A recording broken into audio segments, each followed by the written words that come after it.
vamos a comenzar con este tema. ¿Cuál es el dispositivo ideal? ¿Cuál escoger y por qué? Vamos a tratar de responder estas dos preguntas. Y para ello comenzamos haciendo un paso por lo que han sido los dispositivos en el curso de la historia. Y siempre que hablamos de conocimiento, tenemos que hablar de los egipcios. Y entonces observan ustedes en su parte superior izquierda un ladrillo. Ese ladrillo lo calentaban los egipcios y allí se lograba vaporizar sustancias que actuaban como medicamentos. Abajo de la época de los griegos vemos una vasija que también vaporizaba sustancias para el tratamiento de algunos pacientes con problemas respiratorios. Y posteriormente, la tercera imagen nos habla del momento en que se vaporizaba opio para tratar a los pacientes con cuadros de tos crónica. Y de ahí en adelante viene lo que denomino la demencia de los dispositivos. Y en este momento tenemos dispositivos de todo tipo. Entra uno a este concepto que ya viene desde el siglo pasado, 1999, en el cual se trataba de responder cuál era el dispositivo ideal. Y esa pregunta ha aparecido después de ese momento en múltiples publicaciones tratando de responder la pregunta. Si uno quisiera responderla de modo puntual, podría acudir a esta publicación del Dr. Fink del 2013, en el cual el listado que ven en rojo anota los diferentes puntos que se deben tener en cuenta para ese dispositivo ideal. Depósito pulmonar, facilidad de uso, que acorte el tiempo de tratamiento, el costo del dispositivo, su facilidad de uso, que le guste a los médicos, que le guste a los pacientes. Y en la parte del horizontal pueden encontrar ustedes los diferentes dispositivos que se encuentran hoy en día y que se evalúan bajo esa premisa. Pero obviamente la respuesta no podía estar en esa tabla. Y la respuesta no está en esa tabla porque curiosamente la medicina pulmonar tiene estos tres componentes que ustedes ven aquí. Normalmente las enfermedades se encuentran relacionadas en un paciente al cual se le da un medicamento. Pero en este caso puntual tenemos que entra un tercer componente que ustedes ven acá en amarillo y es el dispositivo.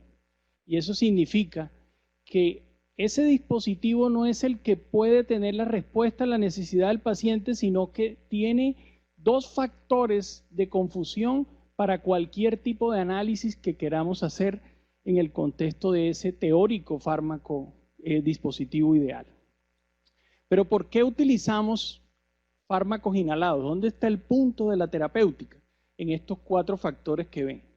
Cuando uno da fármacos inhalados, tiene un inicio rápido de acción, tiene pocos efectos adversos, va el medicamento al sitio blanco que queremos, que en este caso es el pulmón, y se evita el paso por el tracto digestivo. Esto hace que cuando demos medicación inhalada, estemos actuando en unas condiciones realmente ideales. Mas, sin embargo, no todo es perfecto. Y cuando utilizamos la vía inhalatoria para tratar nuestros pacientes, no sabemos cuánto realmente es capaz de llegar al pulmón. Y ahí está el principal problema. Y el otro punto es difícil lograr la reproducibilidad. Si usted da un medicamento vía oral, tiene la casi certeza que está consumiendo una cantidad de miligramos específicos de un medicamento. En el caso de la terapia inhalada, reproducir una inhalación a la otra es algo realmente complejo porque dependen de los factores que ustedes ven allí. Pero cuando damos ese medicamento, tenemos el problema que si la técnica y la utilización fue incorrecta, tiene una gran repercusión en la práctica clínica. Y acá pueden ver ustedes cómo en un estudio observacional realmente grande, en el cual la mitad de los pacientes tenían EPOC y la mitad tenían asma, nos encontramos con una mayor frecuencia de hospitalizaciones cuando se utilizaba mal el inhalador, mayores consultas a urgencias, mayor uso de corticoides orales y mayor necesidad de antibióticos. Entonces, estamos hablando que el componente dispositivo tiene un papel muy importante en el cual a veces nosotros nos centramos únicamente en la discusión de corticoide inhalado o no corticoide inhalado, LABA, LAMA, damos LAMA solo para comenzar, pero el tema del dispositivo se maneja como una situación secundaria a pesar que hay demostraciones claras de su impacto clínico. ¿En qué no pensamos nosotros? Miren, esta imagen en la cual un medicamento tan frecuente para utilizarlo como era anteriormente Conviven o como actualmente sigue siendo Atroven, requiere algo y es el cebado del inhalador. ¿Eso qué significa? Que cuando usted guarda el inhalador o el paciente lo guarda y dura 3 días sin utilizarlo, debería nuevamente hacer 2 disparos al aire. Me pregunto, de todos los neumólogos que están acá, ¿alguno le indica eso a sus pacientes? Prácticamente seguro que no. Y esos 2 primeros disparos que generalmente nosotros necesitamos que actúen de un modo eficaz para lograr el efecto en el paciente tratándose de estos medicamentos de corta acción, no tienen realmente un gran impacto terapéutico porque hace parte de un medicamento que no, un disparo que realmente no contiene el medicamento. Otra cosa importante de analizar es la mezcla de inhaladores. Y yo creo que en esto todos hemos tenido problemas. El mundo terapéutico nos ha llevado a que en ocasiones utilizamos inhaladores de dosis medida, los mezclamos con polvo seco e incluso agregamos un tercer inhalador como puede ser una neblina lenta. Y está claro que los errores críticos de los pacientes se aumentan en la medida en la que utilizamos diversos tipos de dispositivos. Entonces, esto hay que tenerlo en cuenta en la decisión terapéutica. Utilizando un tipo específico de inhalador y generando un entrenamiento adecuado por el paciente, el resultado son menos errores. Vamos a mirar algunos conceptos en relación con los dispositivos. Entrega completa del medicamento. Allí tenemos que tener en cuenta otro concepto que los neumólogos debemos manejar y es el diámetro aerodinámico de masa media. Ese es, para volverlo más fácil conceptualmente, el tamaño de la partícula. En los pacientes que tienen un volumen expiratorio forzado bajo, en el primer segundo, el diámetro aerodinámico de masa media ideal es de 3 micras. No es menos de 3 micras.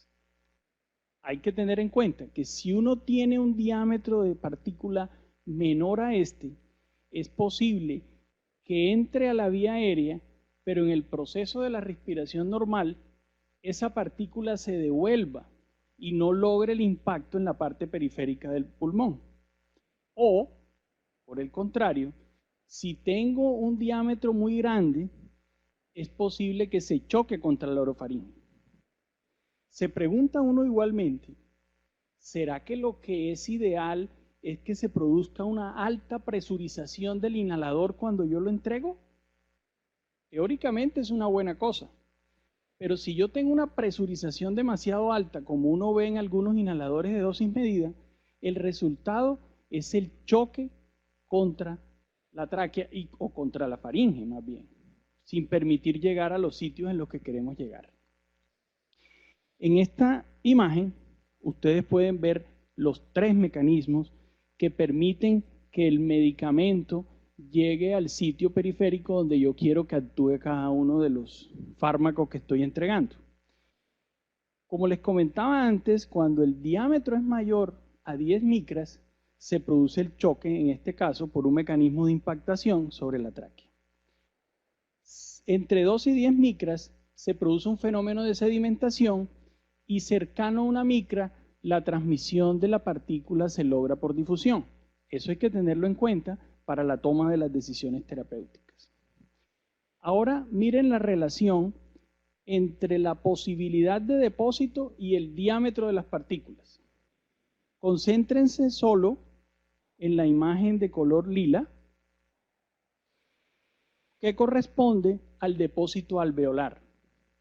Tiene una parte en la cual el depósito alveolar, siendo la partícula muy pequeña, no llega a la zona del alveolo y cuando la partícula es demasiado grande, tampoco llega al alveolo. Entonces, la probabilidad más grande, como lo comentaba, de llegar al sitio de depósito que queremos es tener un tamaño de 3 micras.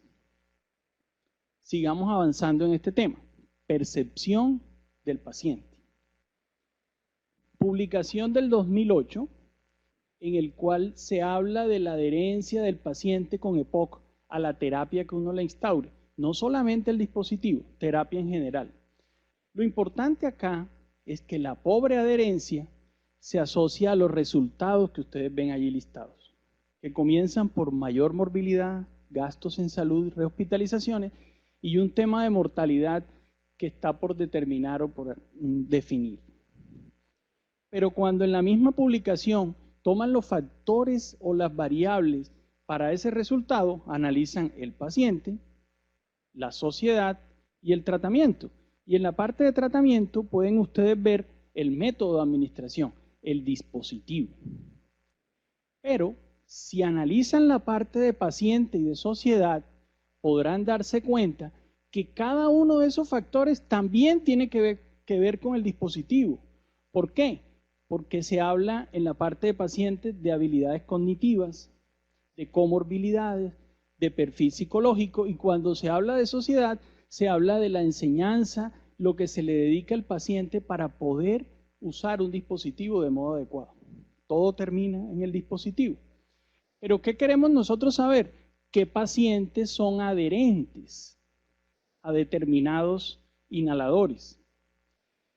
Los pacientes adherentes a los inhaladores, en los cuales su médico le dedica tiempo a una explicación, van a sentir que ese médico que soporta es el que le ayuda a usar mejor el dispositivo.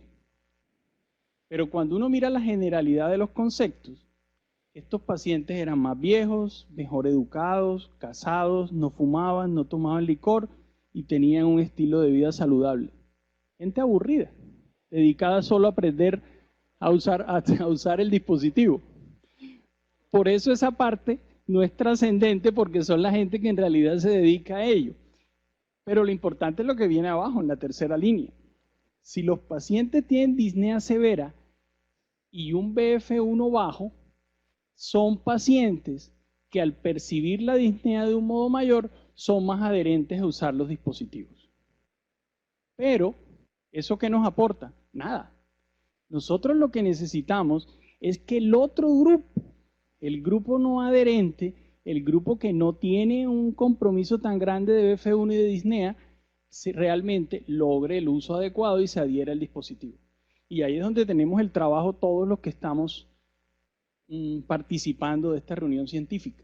Hay que trabajar y dedicarle tiempo al paciente para lograrlo.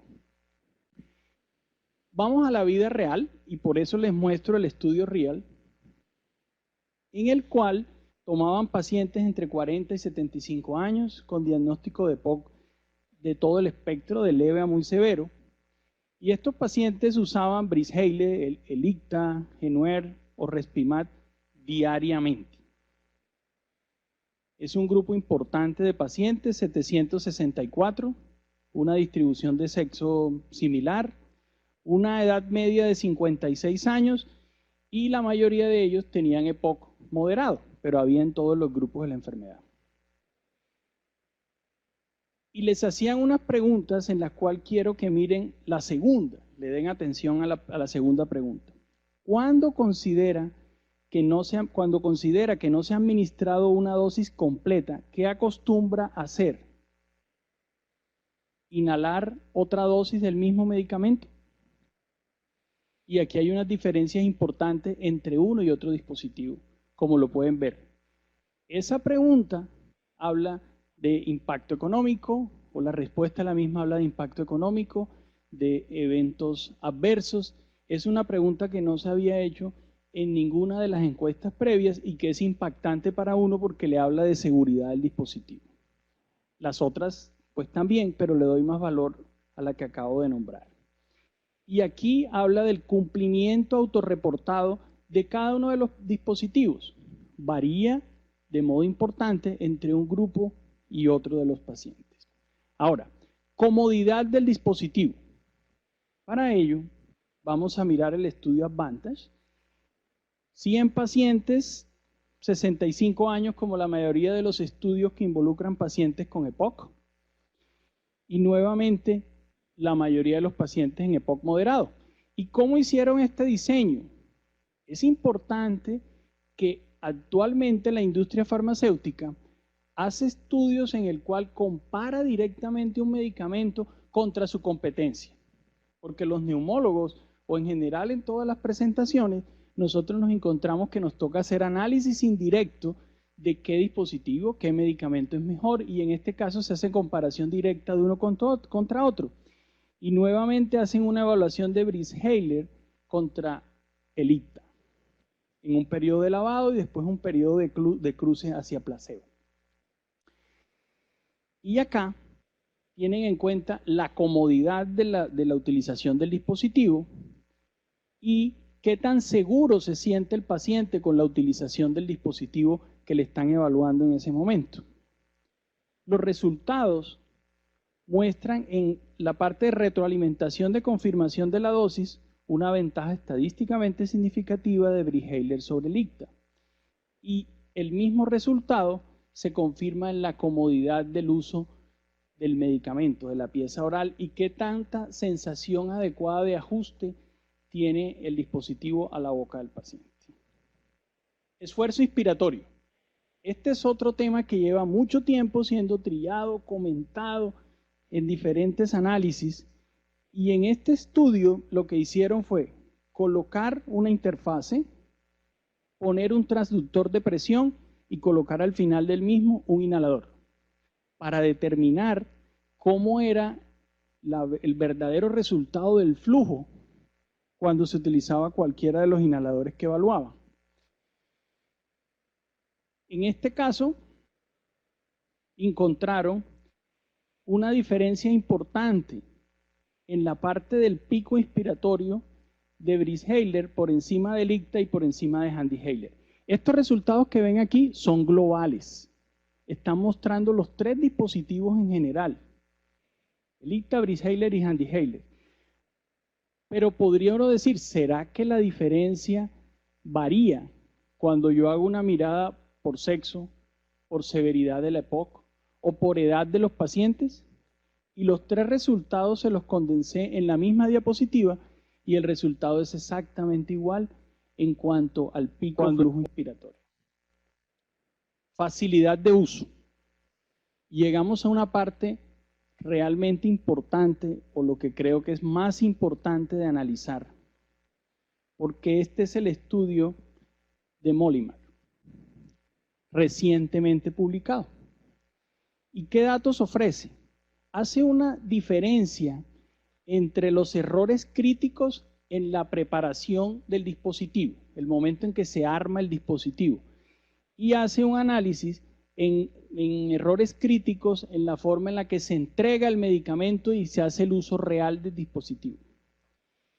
Y esa evaluación tuvo en cuenta Breezhaler, Discus, HandiHaler, inhalador de dosis medida, Respimat y TurboHaler, en una cantidad importante de pacientes.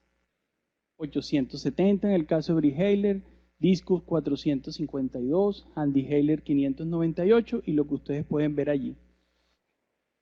Y evaluaron las diferencias en esos errores críticos, pero miren la pregunta que uno pensaría que no sucede en la vida real y son datos muy importantes de errores.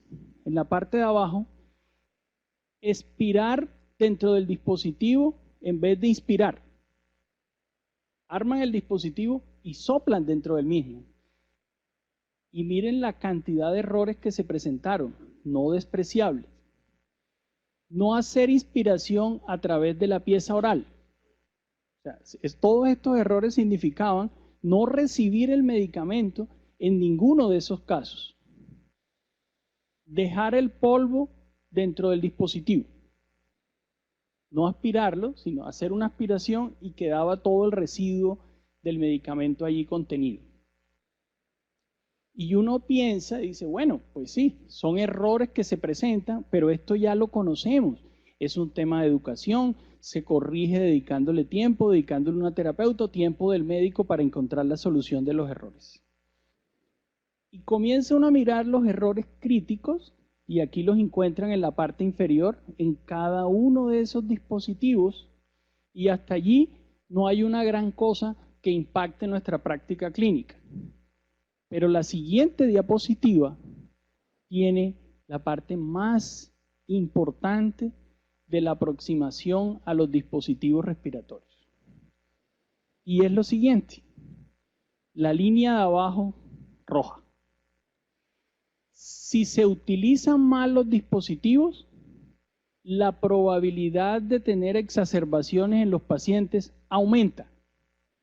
Este es el primer estudio que encontró una relación directa entre exacerbaciones y el tema de la utilización adecuada de los dispositivos. Y miren que la diferencia es realmente importante. En errores críticos, que se encuentran en la cuarta columna, la diferencia con los pacientes que no cometían errores críticos o que cometían errores que no eran importantes es muy grande desde el punto de vista exacerbaciones. ¿Qué tenemos que hacer? Tenemos que trabajar todos en la enseñanza del uso adecuado de los dispositivos. Y esta imagen que ven es la recopilación de guía GINA, guía GOLD 2011 y las guías de la Sociedad de Alergia e Inmunología, unidos al ACP, en el cual la dedicación dentro de las páginas de las guías a enseñar sobre dispositivos es mínima. Nuestras guías no contienen casi nada sobre ese tema. Y como han visto, les he ido mostrando el impacto tan importante sobre la enfermedad. Y aparecen muchos algoritmos.